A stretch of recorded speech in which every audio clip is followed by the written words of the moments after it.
Why'd you pop your balloon, Lacey? I cannot have my kid coming home from school, 8th grade, and showing me crying, mommy got showed to me at the lunch table. I can't do it. I can't. Why'd you pop your balloon, Jason? OnlyFans, I'm all for woman empowerment. I'm a male feminist, but,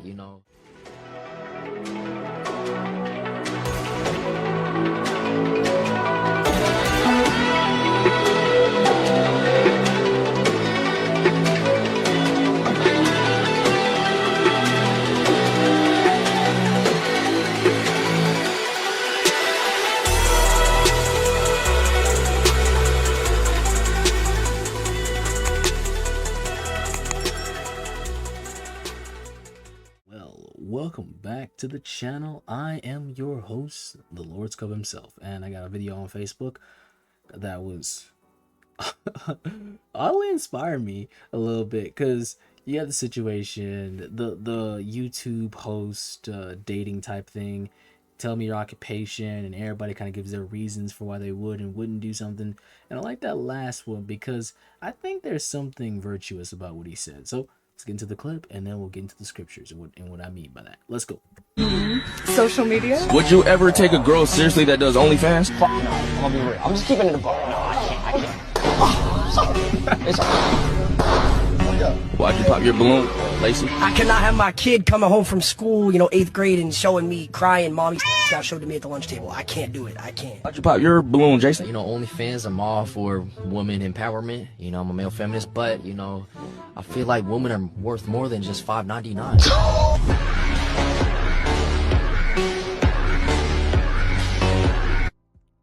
So, small clip, but I think it's very interesting, where it's like, first guy, he's just speaking straight from his emotions, where it's like, yeah, nah, I couldn't do it, and she takes that as offense, which I think is natural to be, obviously, well, abhor different, that word abhor, basically have a distaste for something, like see something as depraved and not really want to associate yourself with it, right?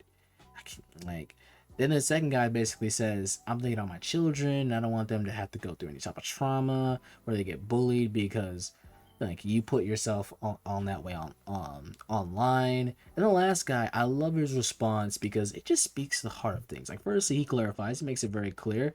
I'm a feminist. I believe in the idea of empowering women socially, in the dynamics of society, allowing them to stand on their own 2 feet and stand side by side with men in the working field. That is something that he believes in. And taking it to its logical conclusion, he said something so simple that I just gelled with. It's like, hey, I believe women are worth more than $5.99.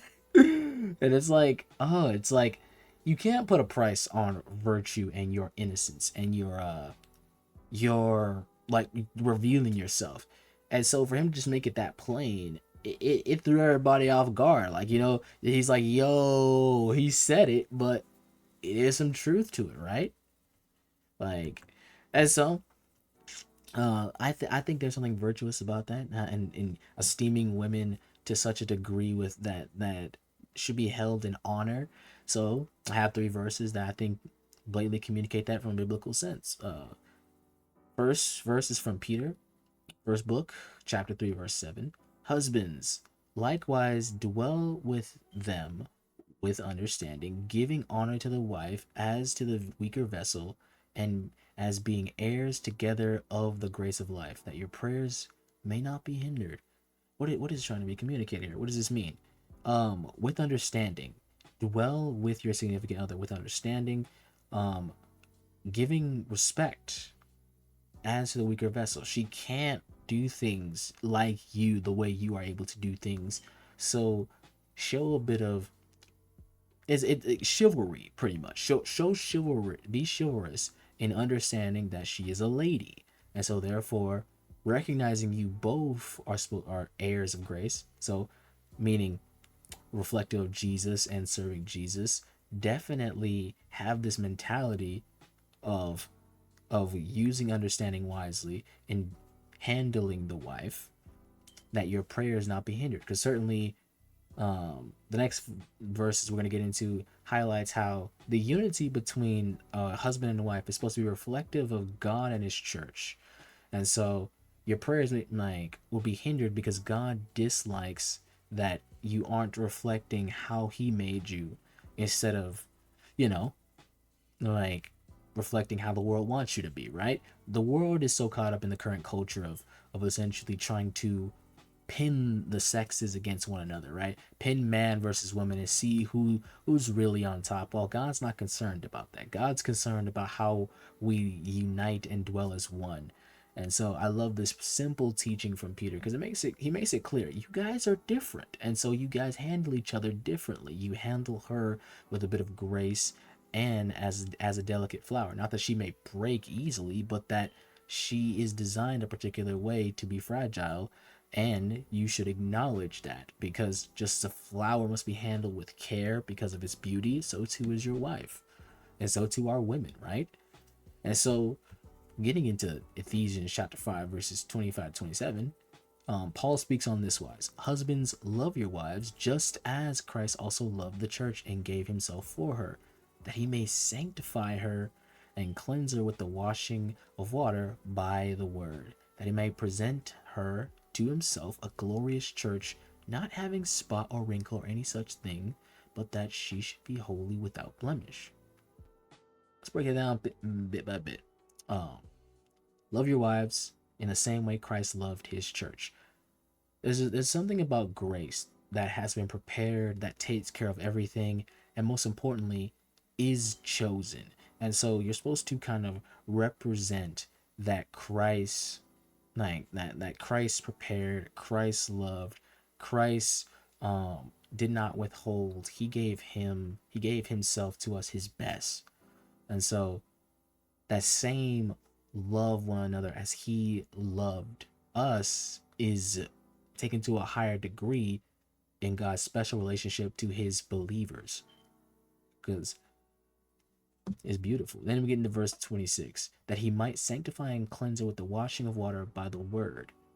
That word, like that simple statement communicate like that the guy in the clip communicated perfectly. A woman is worth more than $5.99. There's a teaching in that your virtue, your innocence, your beauty, your value as an individual, independent of what you do, your accolades, your thought process, you have inherent value, and that should not be tread upon so lightly. That should not be given away for mere pennies, right? Your innocence, your virginity, all like these things are made a certain way to show how chaste you are. You know you're made a particular way. And so Christ sanctifying, cleansing his church by his teaching, his instruction, and most importantly, him giving them value, so too do you do to your wife. So too do you. So I think that men should take this not just for their wives, but definitely in a lesser extent to everyone we come across, right? Like sanctify them, set them aside from the wickedness of this world by the cleansing of proper teaching. Verse 27, to the effect that he might present her to himself a glorious church, not having spot or wrinkle or any such thing, but that she should be holy without blemish. Right. So to the effect that all of the depravity, all the wickedness, all the carnality, all these things that aren't associated with how God made us to represent himself, pure, holy, righteous, matured in faith, in wisdom, understanding, according to how Jesus taught the truth. That I think that that's what society needs right now.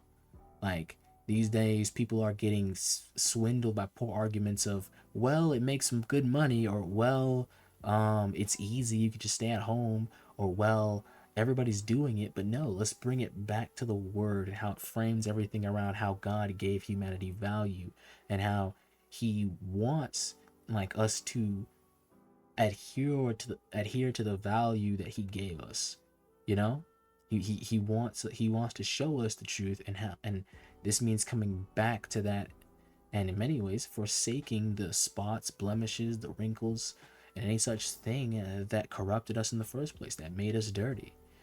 And so, last but not least, 2 Timothy chapter 2, verse 22, flee also youthful lusts, but pursue righteousness, faith, and love, peace with those who call on the Lord out of a pure heart.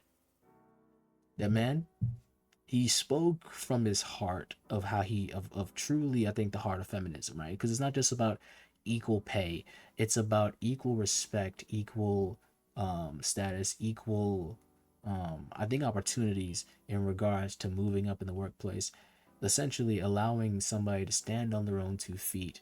And certainly I think that that's the heart of feminism. I think that that's the heart that Jesus likes. He wants us to stand on our own 2 feet, but he wants us to do things adherent to his terms, not forsaking the truth that he revealed to us all those years ago, that we need to stand on more than ever, because things are getting hectic out here. I mean, like, just look at the way we treat each other. I mean, I ain't even gonna lie. A lot of those people, like the other answers were very crass, you know? Like, versus that one guy who just pretty much just told it like it is. You're worth more than this. And I think that's a pure heart right there. But let me know what you guys think in the comments. Do you think there was some virtue out of this clip, or was I just reaching? Sometimes I do that, right? I try to relate things to the Bible, and how, wow, that's a godly spirit right there. But let me know what you guys think, and I appreciate you guys for making this far, and see you guys in the next one. Take care.